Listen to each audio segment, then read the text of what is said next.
Millet Marvels, changing the way world eats by Tenali Double Horse.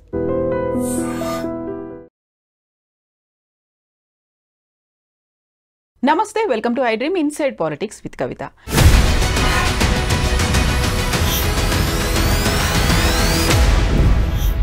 Kaleshwaram ప్రాజెక్టులో అవకతవకలు జరిగాయి అనే ఉద్దేశంతోనే రాష్ట్ర ప్రభుత్వం పీసీ ఘోష్ కమిషన్ని ఏర్పాటు చేసింది. ఆల్మోస్ట్ 700 పేజీల రిపోర్ట్ని ఇచ్చింది పీసీ ఘోష్ కమిషన్. అయితే బీఆర్ఎస్ పార్టీకి అభ్యంతరాలు ఎందుకు ఉన్నాయి? హైకోర్టుకి మాజీ మంత్రి హరీష్ రావుతో సహా మిగతా లీడర్లు ఎందుకు వెళ్లారు? అభ్యంతరాలు యాక్చువల్గా పీసీ ఘోష్ కమిషన్లోనే ఇర్రెగ్యులారిటీస్ ఉన్నాయి అనే వాదన బీఆర్ఎస్ ఎందుకు చేస్తోంది? మనతో పాటుగా ఉన్నారు పొలిటికల్ అనలిస్ట్ వి ప్రకాష్ గారు. ప్రకాష్ గారు నమస్కారం అండి. కాళేశ్వరం ప్రాజెక్టుకి సంబంధించి ఒక మానస పుత్రిక లేకపోతే ప్రతిష్టాత్మకమైనటువంటి ప్రాజెక్టు 1 కోటి ఎకరాల మాగాన్ని చేయించాలి ఇవన్నీ అన్న తర్వాత కాంగ్రెస్ ప్రభుత్వం మాత్రం అవకతవకలు జరిగాయి, అక్కడ ఇర్రెగ్యులారిటీస్ అనేవి ఉన్నాయని పీసీ ఘోష్ కమిషన్ ఏర్పాటు చేసింది. రిపోర్ట్ అయితే వచ్చింది, బట్ దాన్ని రద్దు చేయాలి, అందులోనే అవకతవకలు ఉన్నాయని బీఆర్ఎస్ ఎందుకు అంటోంది? సాక్షాత్తు కేసీఆర్ గారు హరీష్ రావు గారే పోయారు హైకోర్టుకి. ఆశ్చర్యం ఏంటంటే ఇర్రెగ్యులారిటీస్ మీద ఎంక్వైరీ జరపాల్సిన పీసీ ఘోష్ కమిషనే అందులోనే ఇర్రెగ్యులారిటీస్ ఉన్నాయి రిపోర్ట్లో. ఆయనే తప్పు చేశారు. అసలు వాళ్ళు ఎక్కడి నుంచి స్టార్ట్ చేశారంటే కేసీఆర్ గారు వేసిన పిటిషన్ చూసినట్టయితే ఆల్మోస్ట్ సిమిలర్గా ఉంటాయి ఇద్దరి కూడా. అసలు ఈ జియోనే తప్పు, ఏర్పాటు చేయడమే తప్పు అని అన్నారు. అది చట్ట విరుద్ధం. ఎంక్వైరీ కమిషనే ఈ రకంగా ఏర్పాటు చేయొద్దు. దానికి జ్యుడిషియరీ అనే పదం పెట్టారు ఎంక్వైరీ కమిషన్. దానిలో ఆ జ్యుడిషియరీని ఎట్లా పెడతారు? ఈ జ్యుడిషియరీ కమిషన్ కానే కాదు అని ముందు దాని ఇంటిగ్రిటీనే వీళ్ళు క్వశ్చన్ చేశారు. అది ఎట్లయితే జ్యుడిషియరీ కమిషన్, అది ఎంక్వైరీ కమిషనే. ఎంక్వైరీ కమిషన్ అనేది ఒక అడ్వైజరీ బాడీ. దోషులను నిర్ణయించే అధికారం ఆ ఎంక్వైరీ కమిషన్కు ఉండదు. వాళ్ళు ఎంతసేపు ఏం జరిగిందనేది సాక్ష్యాధారాలు సేకరించడానికే తప్ప, సలహాలు ఇవ్వడానికే తప్ప, శిక్షలు వేయడానికి కాదు. అంతకంటే ముందు దోషులను నిర్ధారించే పవర్స్ ఎంక్వైరీ కమిషన్కు ఉండవు. వాళ్ళు ఏమైనా ఉంటే డాక్యుమెంట్స్ తేల్చాలి, ప్రభుత్వానికి ఇవ్వాలి. ఈ రకంగా ఇర్రెగ్యులారిటీస్ జరిగినాయని చెప్పియాలి. కానీ ఇర్రెగ్యులారిటీస్ పాల్పడ్డ వాళ్ళు ఎవరని చెప్పే అధికారం లేదు. ఆ పరిమితి దాటి పీసీ ఘోష్ గారు వ్యవహరించారు. ఒక్కటే నేను చెప్తామమ్మా, ఒక 20-25 ఆరోపణలు చేశారు బీఆర్ఎస్ నాయకులు, పర్టికులర్ కేసీఆర్ గారు. అండ్ నాకైతే వారు చేసిన అన్నీ కూడా శాస్త్రీయంగానే ఉన్నాయి, చట్టబద్ధంగానే ఉన్నాయని అనిపించింది. చట్ట వ్యతిరేకంగా పాల్పడ్డది పీసీ ఘోష్ అనేది సక్సెస్ఫుల్గా హైకోర్టు దృష్టికి తేగలిగారు. ఇది ఫైనల్ విచారణలో నాకు తెలిసి 100% కొట్టుడు పోద్ది అనుకుంటారు, రద్దు చేస్తారు. ఎందుకంటే ఒక్కొక్కటి కొన్ని మనం మాట్లాడుకుంటే అందులో సెక్షన్ 8C(b) అని 2 క్లాజులు ఉంటాయి, B అండ్ C. B ప్రకారం ఏంటంటే ఒక వ్యక్తి ఇమేజ్ను ఎవరైనా సాక్షులు తప్పుపట్టేటట్టుండి దాన్ని, అంటే ఆయన ఇమేజ్కు ప్రమాదకరంగా వాళ్ళు సాక్ష్యాలు ఇచ్చినట్టయితే అతనికి ఒక ఆపర్చునిటీ ఇవ్వాలి తన ఇమేజ్ని దాన్ని కాపాడుకోవడానికి. తన ప్రతిష్టకు భంగం కలిగే ఆరోపణలు చేసినప్పుడు ఆ వ్యక్తిని పిలిచి నోటీస్ ఇచ్చి, నీ మీద ఇట్లాంటి ఆరోపణలు వచ్చాయి, వాళ్ళు చేసిన ఆరోపణలు తప్పని చెప్పడానికి నీ దగ్గర ఏమైనా ఆధారాలు ఉన్నాయా? ఉంటే ఆధారాలతో కోర్టు ముందుకు రండి అని నోటీస్ ఇవ్వాలి. పెళ్ళికి పిలిచినట్టు పిలిచారు, వచ్చిపోండి అని.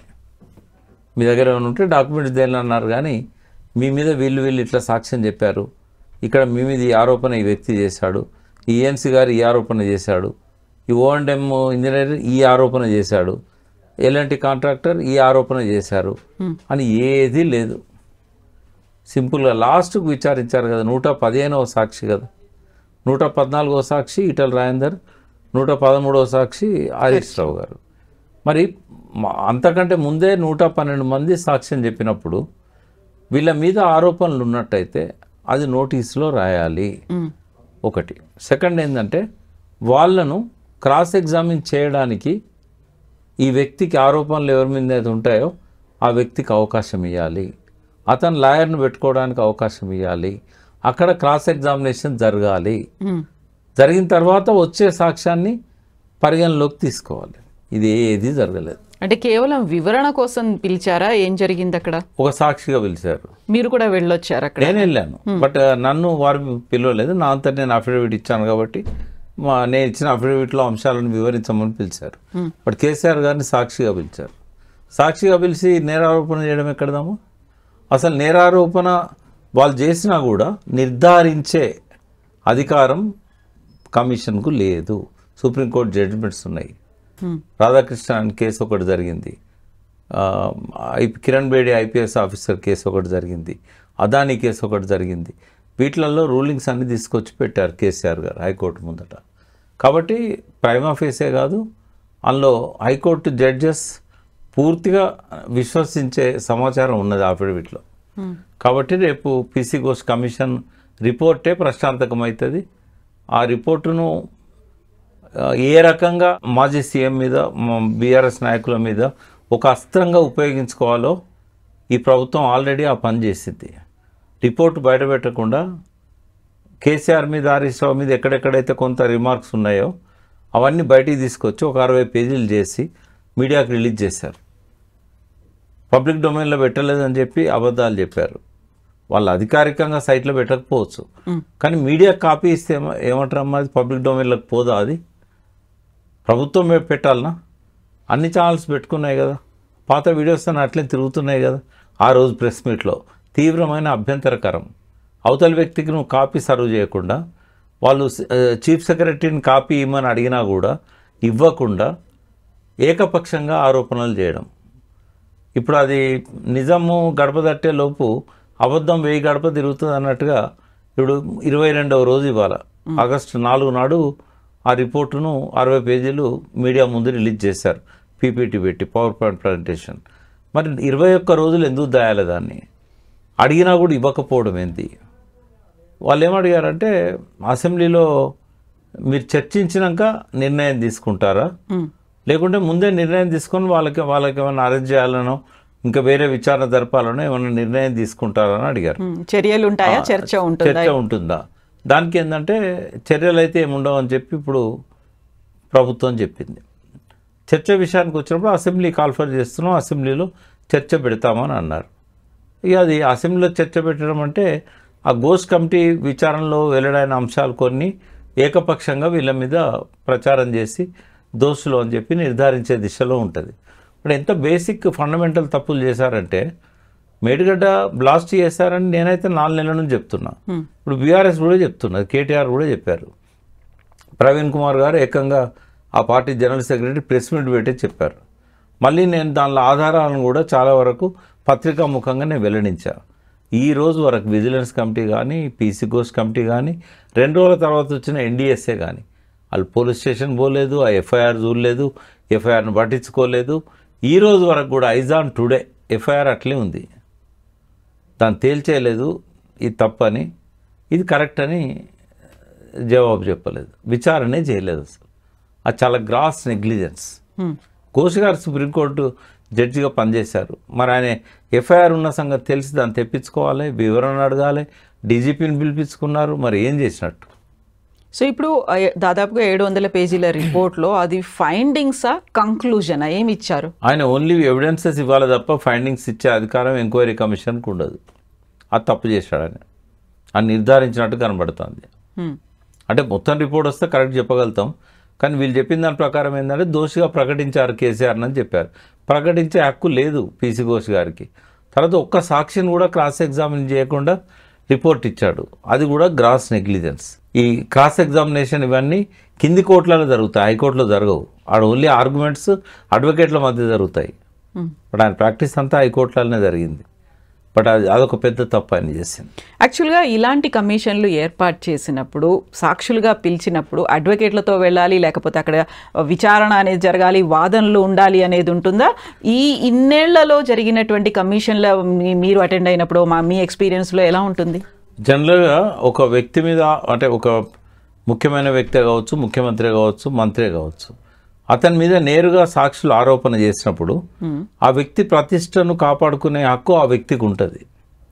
అవతల వ్యక్తి తప్పు చెప్తున్నాడు అన్నప్పుడు అడ్వకేట్ని పెట్టుకొని అతన్ని క్రాస్ ఎగ్జామిన్ చేయించాలి. అందుకే వీళ్ళు నోటీసులు ఇస్తారు. నీ మీద ఆరోపణలు వచ్చాయి, ఫలానా వ్యక్తి నీ మీద ఆరోపణ చేశాడు, ఇది నిజమేనా, ఒకవేళ ఇది అబద్ధమైతే నీ దగ్గర ఏమన్నా ఆధారం ఉందా, ఈ ఆధారాలు తీసుకొని మా ముందుకు రావాలని చెప్పి వాళ్ళు అడగకపోయినా కూడా నోటీస్ ఇచ్చి పిలిపించాలి.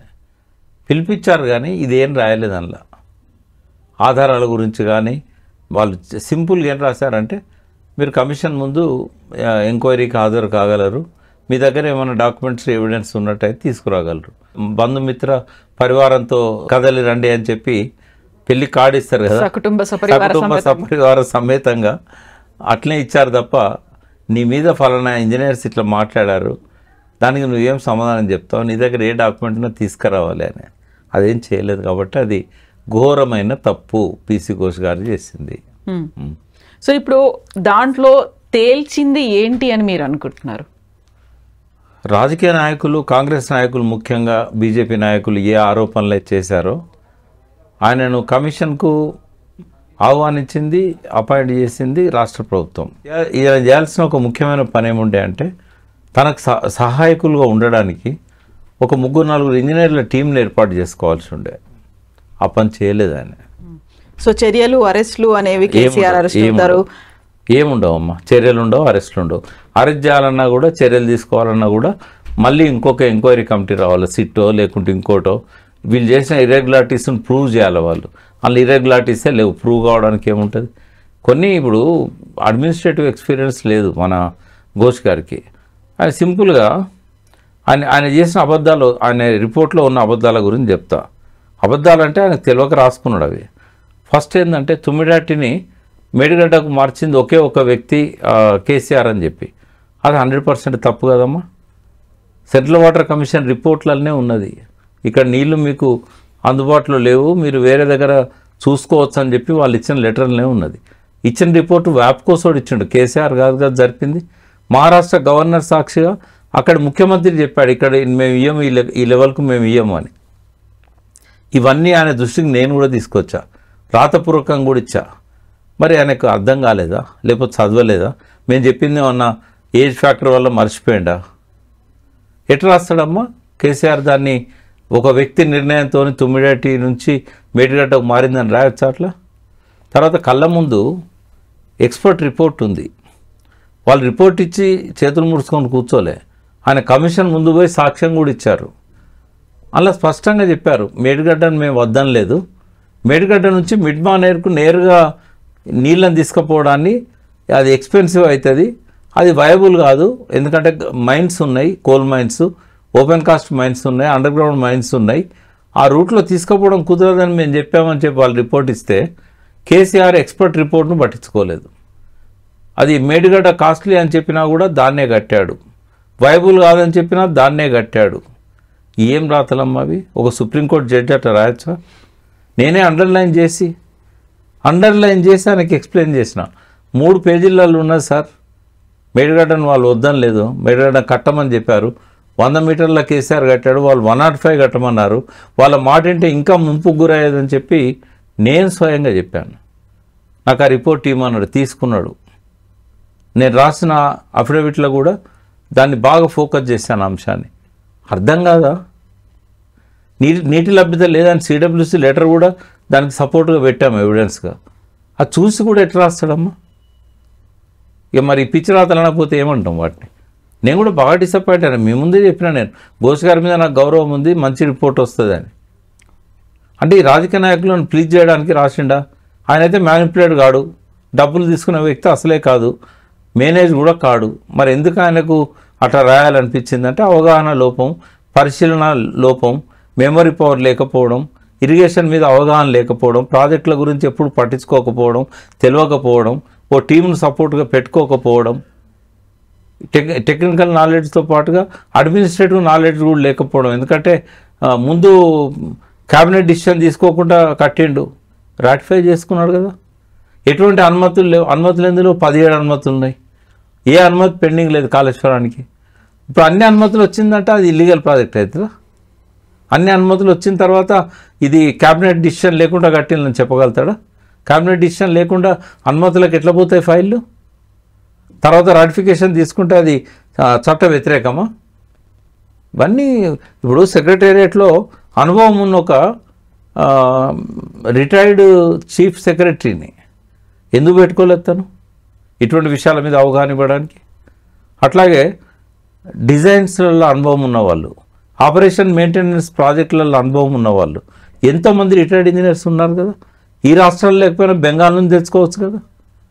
తనకు తెలియదా ఒకటి చెప్తే వినడా, ఎదురుగా పెట్టిన చదవడా. ఇక ఆయన రాసిన రిపోర్ట్కి ఏం విలువ ఉంటుందమ్మా?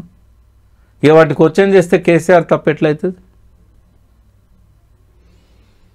సో ఏం జరుగుతుంది అనేది వేచి చూడాల్సింది. ఏం జరగదు, వేచి చూడాల్సిన అవసరం లేదు, ఏమీ జరగదు. ఇది హైకోర్టులో మళ్ళీ రద్దు చేసే దిశగా ప్రయాణం అవుతుంది. పీసీ ఘోష్ గారికి నోటీస్ ఇచ్చింది హైకోర్టు, కేసీఆర్ గారు మీ మీద ఆరోపణలు చేశారు, మీరేమంటారు అని.